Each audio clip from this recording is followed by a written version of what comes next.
Hey guys, how's it going? And welcome back for another strategy news video with the Terminator. So a couple of months ago, I did a spotlight on Knights of Honor 2 Sovereign, a game that the fans, including myself, have been eagerly waiting for over 15 years now. In that video, I talked about some key things we know so far, why people are comparing it to Total War games, and why I was and still am incredibly excited for this game. Today, I want to expand on that and talk about 5 key features in Knights of Honor 2 that will be different to the first game, from the balance of fun strategic gameplay and historical accuracy to the vast potential of modding support. Having read through all the Dev Diaries and watched the streams myself, I can honestly tell you there's a hell of a lot going into this game to not only do service to the fans of the original, but also expand on the scale of that game and add some real depth and immersion in areas where the original lacked. So what have we learned so far, and how will Knights of Honor 2 be different?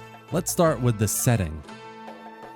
Knights of Honor 2 will have 3 starting dates in the High and Late Middle Ages, the start of the 1200s, the 1320s, and around the 1450s. That means especially between the 1200s and the other 2 start dates, every faction will have different start locations, differing numbers of provinces, and resources being produced, maybe even diplomatic relations with other kingdoms. From a historical point of view, it means having a choice of some very interesting geopolitical dynamics. What with the tension between the Christian and the Baltic and Finnish pagans, the Crusader states in the Holy Lands, the fragile balance of power on the Iberian Peninsula, the massive strength of Byzantium and the Holy Roman Empire, and many others. The campaign map will overall be bigger as well, with significant expansions to the east and the southeast as well to include more Arabic lands, factions, and cities such as Mecca, Medina, or Baghdad, for example. In total, the map will have just about 300 provinces and will likely stick to being in Europe, but this is where some of the real modding potential of the game comes to play. It seems with almost every Dev Diary, there's a note on how this feature or that is being worked on to be as moddable as possible, and this is absolutely at the top of the list. We can have mods that turn the game into a Lord of the Rings, for example, or Game of Thrones world. Whole new maps, cities, geographical assets, textures, and more can all be added and adjusted to make the world as different, big, small as you'd like it to be, which is a fantastic prospect. Dare I say, you could even expand the main campaign to encompass the entire world and maybe set it in somewhere like the 1600s. The other thing that's worth mentioning here is historical accuracy. It's an area that seems the devs are working really hard on adhering to, putting lots of energy into research and implementation of things like accurate province and faction borders, names of rulers, visual look of buildings and units, and much more. Fun and balanced gameplay comes first, of course, but if the game can be more immersive with the depth of historical accuracy, that is a big win in my books. So THQ's answer to a tech tree or research is kingdom traditions, which means as time goes by and you accrue more prestige, a measure of how powerful your kingdom is, you start unlocking traditions that give you faction-wide bonuses. A cavalry tactics tradition, for example, makes your kingdom uniquely adept at horsemanship, or maybe siege warfare is your thing. There are loads of different traditions to choose from, all of which have many different impacts and bonuses for your kingdom. One such impact, and the main reason why I included this in the video, is the impact on knight effectiveness. So say you've got the cavalry tactics tradition. If you've got a marshal that has the cavalry skill, that skill's effects are compounded. Or maybe you've got a trading tradition. If you've got a merchant that has a skill in trading negotiations, maybe it will be even more successful with getting lucrative trade pacts with other kingdoms. This interconnectedness is a fantastic addition to the game. It just shows how innovative you can be in strategy gaming by bridging the gap between 2 gameplay mechanics. It's a true enhancement of player experience, and I think will really drive home immersion and depth when it comes to developing your style of kingdom. Ultimately, it means that each kingdom can have its own character. It also means that you have to adapt your playstyle against different enemy kingdoms that have their own unique characteristics, and it makes the campaign an ever-shifting and dynamic landscape of circumstances you can find yourself in. That is an immensely exciting prospect.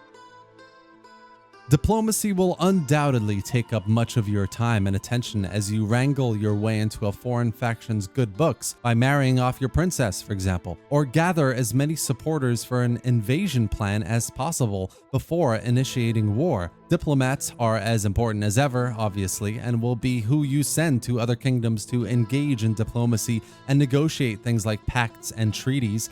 But you can only have one pact per diplomat, which makes their deployment even more strategic than in Knights of Honor 1. When it comes to war, they can also initiate a defensive pact or an invasion plan. This basically means that if you're going to go to war, but you want some support, you have friendly kingdoms sign an invasion pact to go to war with you, and vice versa for a more defensive pact to counter such an action. This will be a big change to war in Knights of Honor 2. There won't be as many 1v1 wars, but more so alliances of wars between leaders of alliances that are vying for more power, land, and resources, and their supporting states that provide manpower, supplies, and diplomatic clout. This is also generally more historically accurate, as factions back then usually never just went to war with one another. There were coalitions of nations. Factions would pick sides, but sometimes they would backstab as well and switch sides, which is also a feature the team are looking to add. Not sure how I feel about it right now. It would be interesting to see more from gameplay footage, but it could be a really interesting mechanic to include, perhaps one based on how honorable a supporting kingdom is. Diplomacy in war will be a major factor of Knights of Honor 2, no doubt, and we'll continue to get more info on these in the coming months as not much has been revealed. But so far, it seems like compared to the first game at least, diplomacy plays a more vital role in how you go about it, how you go about declaring war, which I'd say is a welcome change. Every strategy game like Knights of Honor 2 comes with some sort of metric to measure how happy your people are. Total War, for example, just has public order, pretty simple, affected by a handful of things, not really complex enough in my opinion. Knights of Honor 2 has opinions, a representation of what your people think about the king and you, and can be affected by war wariness, starvation, diplomatic or political decisions, and more. But the big difference here, and why this had to be one of my points in this video, is that the opinions metric will be divided into the different subgroups of populations: peasants, nobles, clerics, army men, and merchants. And depending on the level of the opinion, different groups will give you unique bonuses or penalties. Take the noble class, for example. If their opinions of you are positive, then you'll get more influence on neighboring kingdoms, more loyal knights, a decreased risk of rebellions, and more. But if they get upset, they might incite revolt, cause financial instability, or affect diplomatic outcomes. While overall, the opinions of various classes will be a passive metric you won't directly be able to control, decisions that you make will ultimately lead to growing or declining opinions. Take a Muslim kingdom, for example. If the Sultan decides to make peace with a Catholic kingdom that their allies have called a jihad against, that might anger the clerics, causing negative opinions, maybe impacting army morale, and perhaps even causing a religious revolt. Adding these classes into the mix and divvying up the way public happiness works, I think, is genius. It is an amazing way of looking at a core strategy mechanic that can quickly grow old in any strategy game, so I am very much looking forward to exploring and managing this one.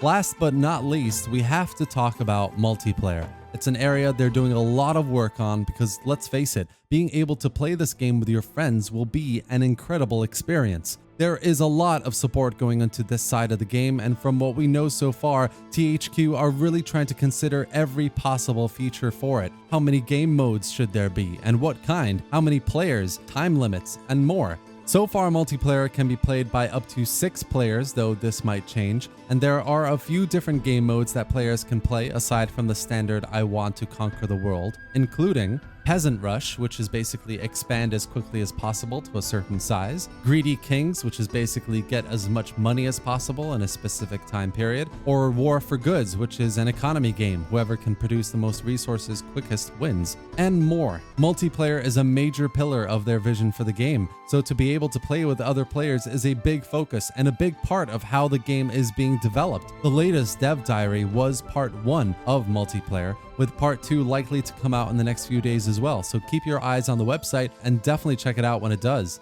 And that's it for today, guys. Of all the dev diaries and streams we've had so far, these 5 features are what I'm looking forward to most and what will really be game-changing when compared to Knights of Honor 1. There's loads more as well. There's so much, of course, being added, changed around to the game compared to the original, but these are the top that stood out to me the most. I hope you enjoyed this video, guys, and found it informative. If you did, give the video a like and absolutely drop your thoughts and questions in the comment section below. What do you think about Knights of Honor 2 so far? Definitely subscribe to the channel for more strategy content, gameplay, and news just like this, especially if you'd like to see more spotlights and more news about Knights of Honor 2. Thanks for watching, guys, and see you next time.